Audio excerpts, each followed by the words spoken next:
Hello friends, तो आज की इस वीडियो में क्लास 11th इकोनॉमिक्स के चैप्टर 2 के मोस्ट इंपॉर्टेंट क्वेश्चन कवर करेंगे, जो कि एग्जाम पॉइंट ऑफ व्यू से इंपॉर्टेंट रहने वाले हैं और इस वीडियो में से एग्जाम्स में क्वेश्चन फंसने वाले हैं। ओके, तो ओल्ड वीडियोस भी इस चैनल पर पड़ी हुई है चैप्टर से रिलेटेड, ठीक है, तो आप उन्हें भी वॉच कर सकते हैं, लेकिन उसमें एक्सप्लेनेशन थोड़ी वीक है, बट इसमें सारी चीज़ें स्ट्रॉन्ग है। जो भी अब मैं वीडियोस पब्लिश कर रहा हूँ, ठीक है, तो 2 से 3 दिन में सारी वीडियोस आ जाएंगे, ठीक है, आप उसे वॉच कर लेना दोनों बुक की। ओके, तो आइए स्टार्ट करते हैं अपने इस वीडियो को।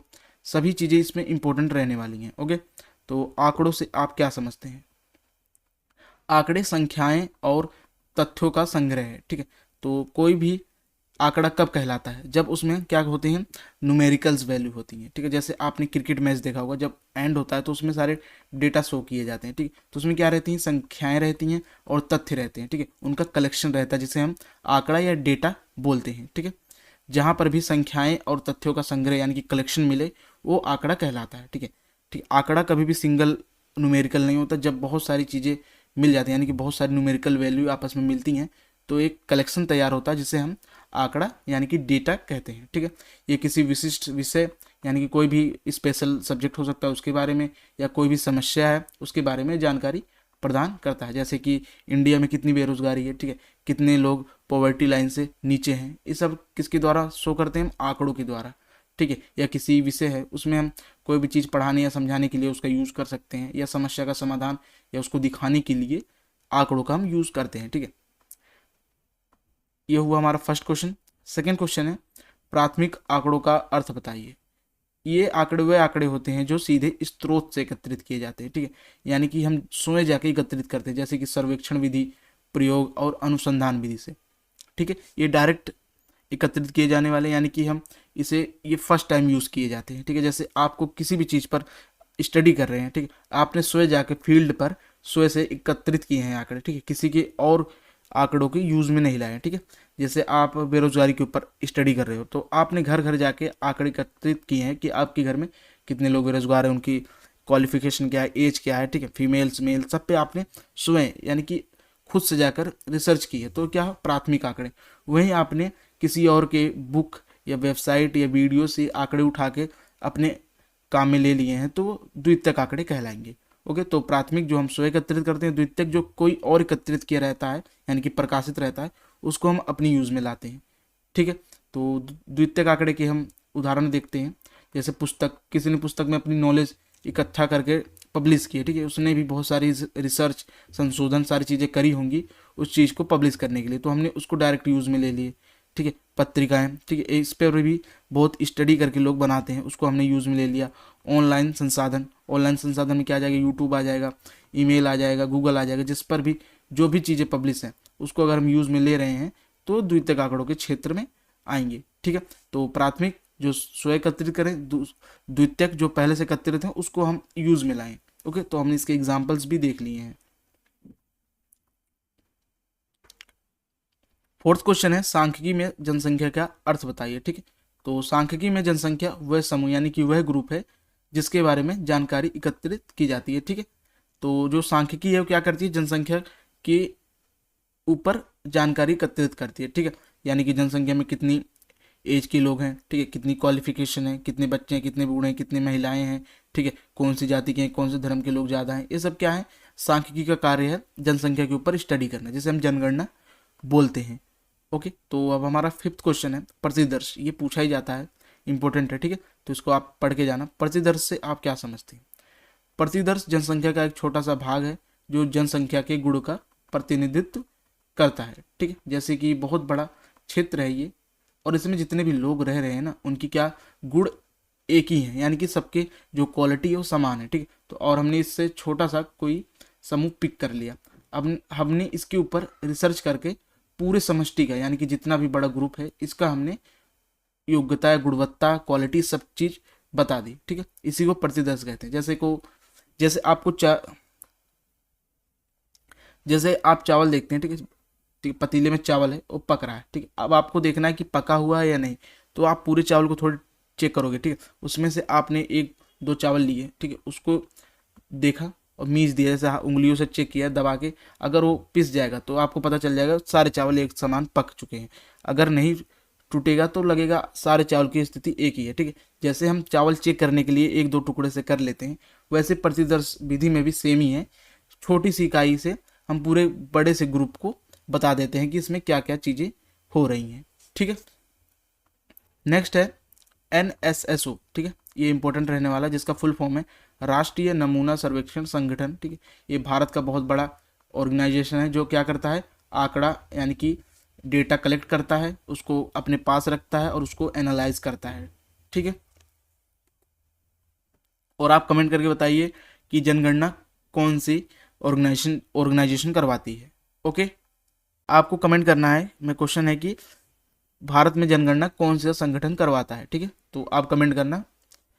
आप 7वां प्रश्न है आंकड़ों के दो मुख्य स्रोत बताइए। तो फर्स्ट है प्राथमिक और द्वितीयक। प्राथमिक में क्या आ जाएगा, स्वयं सर्वेक्षण जो करते हैं, जैसे कि प्रश्नावली, साक्षात्कार, ये सब क्या आ जाएंगे, प्राथमिक आंकड़े। द्वितीयक में क्या आ जाएंगे, बुक्स आ जाएंगी, ईमेल्स आ जाएंगे, दूसरे द्वारा जो आंकड़े एकत्रित किए गए हैं वो आ जाएंगे, पुस्तकें आ जाएंगी, पत्रिकाएं, न्यूज़पेपर, सब क्या है, द्वितीयक आंकड़े के अंतर्गत आएंगे। 8वां प्रश्न है प्रत्यक्ष व्यक्तिगत अनुसंधान किसे कहते हैं और यादृच्छिक प्रतिचयन को परिभाषित कीजिए। ये दोनों जो है अनुसंधान विधि यानी कि रिसर्च मेथड है किसी भी टॉपिक के ऊपर स्टडी करने के, ठीक है। हम इन दोनों का यूज किसके लिए करते हैं, रिसर्च करने के लिए, ठीक है। तो पहली विधि देखते हैं प्रत्यक्ष अनुसंधान। इसमें जो अनुसंधान यानी कि जो रिसर्चर है वो सीधे उत्तरदाताओं से जानकारी एकत्रित करता है, यानी कि स्वयं जाकर उनसे टॉक करके इकट्ठा करता है जानकारी। लेकिन यादृच्छिक प्रतिचयन क्या है, एक विधि है जिसमें प्रतिदर्श का चयन जनसंख्या से यादृच्छिक रूप से किया जाता है। जैसे कि आपने लॉटरी देखी होगी, ठीक है, जैसे लॉटरी में डायरेक्ट हाथ डालकर रैंडमली कोई भी पर्ची पिक की जाती है, वैसे इस प्रोसेस में किया जाता है, ठीक है। इसमें कोई भी चीज़ सिलेक्टेड नहीं रहती, हम रिसर्च करते हैं लेकिन वो चीज़ रैंडमली सिलेक्टेड रहती है, ठीक है, यानी कि कोई स्पेशली हम पिक नहीं करते, ठीक है, जो भी हमें आ गया उस पर हम कर देते हैं। तो यही था इन दोनों में डिफरेंस। 9वां प्रश्न है द्वितीयक आंकड़ों के स्रोत लिखिए, ठीक है, और डाक प्रश्नावली के कमी बताइए कि एक किस कमी के कारण फेल हो जाती है। तो हम द्वितीयक आंकड़ों के स्रोत देख चुके हैं पहले ही, जैसे कि पुस्तकें और पत्रिकाएं, ऑनलाइन संसाधन। ऑनलाइन संसाधन में क्या है, वीडियो क्या है, ऑनलाइन संसाधन है, ओके। तो ये सारी चीज़ें किस में आती हैं, द्वितीयक आंकड़ों में। अब हम प्रश्नावली देखते हैं। प्रश्नावली विधि क्या है, अनुसंधान विधि है। जितना भी हम इसमें पढ़ेंगे स्टैटिस्टिक्स में जितनी भी विधि हो क्या है, रिसर्चर विधि है, ठीक है, रिसर्च करने की। अनुसंधान विधि है जिसमें हम प्रश्नावली के माध्यम से रिसर्च करते हैं, ठीक है। प्रश्नावली क्या करते हैं, हम उत्तरदाताओं को डाक के माध्यम से भेजते हैं और वो जो भी उत्तरदाता हैं उस प्रश्नावली को फिल करके रिसेंड करते हैं और उसी के आधार पर हम रिसर्च करते हैं। लेकिन इसमें कमी क्या आती है कि उत्तरदाताएं जो हैं वो उसे फिल करके भेजते ही नहीं है, उदास हो जाते हैं, ठीक है, या और आलस आ जाता है, या जो उसमें जानकारी भरते हैं वो करेक्ट नहीं रहती, सरकैज़म में ले जाते हैं या हंसी मजाक में ले जाते हैं, तो इसके कारण ये विधि फेल हो जाती है। आई होप आपको समझ आ गया होगा। अब इसको और डिटेल में पढ़ेंगे। एक अच्छी प्रश्नावली के गुण क्या होते हैं, प्रश्नावली बहुत लंबी ना हो यानी कि छोटी हो, ठीक है, इतनी बड़ी प्रश्नावली ना हो कि लोगों को मन ही ना करे, ठीक है, ज़्यादा से ज़्यादा 10-12 क्वेश्चन होने चाहिए जिसको ईजिली फिल आउट कर दे इंसान। अगर उसमें 50-60 क्वेश्चन रहेंगे तो किसी का भी मन नहीं करेगा भरने को, ओके। और प्रश्न सरल से स्पष्ट होने चाहिए, यानी कि ईजी होने चाहिए, और स्पष्ट यानी कि पता चले कि क्या पूछ रहा है, क्या लिखना है, ठीक है, समझ में आने चाहिए। ये नहीं कि उसमें ज़्यादा हार्ड टर्मिनोलॉजी का यूज़ कर ले, यानी कि हार्ड वोकैब का यूज़ करके उसको कॉम्प्लिकेटेड नहीं करना, ठीक है, उसको ईजी रखना है और स्पष्ट रखना है। और जो प्रश्न रहेंगे उसमें वो दोहरी नकारात्मकता वाले नहीं होने चाहिए, और उसमें संकेतक प्रश्न, यानी संकेतक मतलब जो पहले से पता चल जाए, यानी कि उसमें ज़्यादा दिमाग ही ना लगाना पड़े कि इसका आंसर ये होगा, ठीक है, ऐसे प्रश्न नहीं होने चाहिए। प्रश्नावली जो है प्रश्न आसान से कठिन की तरफ होनी चाहिए, पहले इजी फिर मॉडरेट फिर हार्ड लेवल के प्रश्न होने चाहिए। और जो प्रश्नावली है वो बहुविकल्पीय होनी चाहिए ताकि कम पढ़ा लिखा व्यक्ति उसे फिल आउट कर ले, ठीक है। अगर वो डिस्क्रिप्टिव टाइप रहेगी तो उसमें पढ़े लिखे ही लोग कर पाएंगे और बहुत से लोग कर भी नहीं पाएंगे, ओके। तो बहुविकल्प प्रश्नावली होनी चाहिए। तो ये क्या थे, हमने गुण पढ़े। अब हम डाक द्वारा जो सर्वेक्षण यानी कि जो प्रश्नावली है इसके गुण और अवगुण एकदम डिटेल में पढ़ेंगे, ठीक। अभी वहाँ हमने शॉर्ट में जाना है, यहाँ पे हम डिटेल में देखेंगे। तो इसके गुण क्या है, ये समय श्रम धन की बचत करता है, यानी कि इसमें टाइम कम लगता है, ठीक है, हमें एक जगह से दूसरी जगह जाने की आवश्यकता नहीं पड़ती, बल्कि हम डाक द्वारा चिट्ठी भेजते हैं उसके द्वारा हम सर्वेक्षण करते हैं। इसमें मेहनत भी कम लगती है और धन की भी बचत होती है। ओके, अगर आप वहीं स्वयं जाकर एकत्रित करेंगे तो उसमें आपका क्या टाइम भी खर्च होगा, आपको मेहनत भी करनी पड़ेगी और मनी तो लगने वाली है। और जो इसमें आंकड़े हैं वो मौलिक और विश्वसनीय होते हैं, ठीक है। और जो इसमें रिसर्च की जाती है बड़े बड़े क्षेत्रों में की जाती है और वो संभव भी रहती है, ठीक है। तो एक बार फिर से गुण देखते हैं। इसमें समय, श्रम, धन यानी कि इन तीनों चीज़ों की बचत होती है। इसके जो आंकड़े होते हैं मौलिक होते हैं, विश्वसनीय यानी कि रियल होते हैं, ठीक है। और इस विधि द्वारा हम बड़े क्षेत्र से भी आंकड़ा इकट्ठा कर सकते हैं, ठीक है। तो ये क्या थे, इसके गुण यानी कि मेरिट्स थी। अब हम इसके अवगुण देखेंगे, इसके दोष मतलब अवगुण देखते हैं अब इसके हम, यानी कि डिमेरिट्स। इस विधि द्वारा प्राप्त सूचनाओं में भरते समय त्रुटियां रह जाती हैं, यानी कि जब हम डाक द्वारा प्रश्नावली भेजते हैं उत्तरदाता के पास, जब उत्तरदाता इस प्रश्नावली को फिल करता है तो फिल करते वक्त ऐसी गलतियां कर देता है जिससे रिसर्चर मिसलीड हो जाता है, यानी कि जो उसकी रिसर्च है वो गलत डायरेक्शन में चली जाती है, ठीक है। और त्रुटियां भी रह जाती है और गलत चीज़ें भी फिल आउट हो जाती हैं या क्वेश्चन को समझ नहीं पाना, ठीक है। ऐसी सारी समस्याएं आती हैं। इस विधि में उदासीनता के कारण कई व्यक्ति फॉर्म भरकर वापस नहीं भेजते, यानी कि उदास हो जाते हैं, आलस आ जाता है, ठीक है। सोचते हैं क्या बेमतलब का कार्य करें, ठीक है। व्यक्ति वही कार्य करता है जहाँ उसको प्रॉफिट हो, इसमें उसको प्रॉफिट मिलता नहीं है, ठीक है। बहुत कम लोग होते हैं जो रिसर्च को समझ पाते हैं कि हमारे भले के लिए हो रही है या नहीं हो रही है, ठीक है। और ज़्यादातर लोग मनी के हिसाब से उसको समझते हैं कि बेनिफिट है या नहीं है।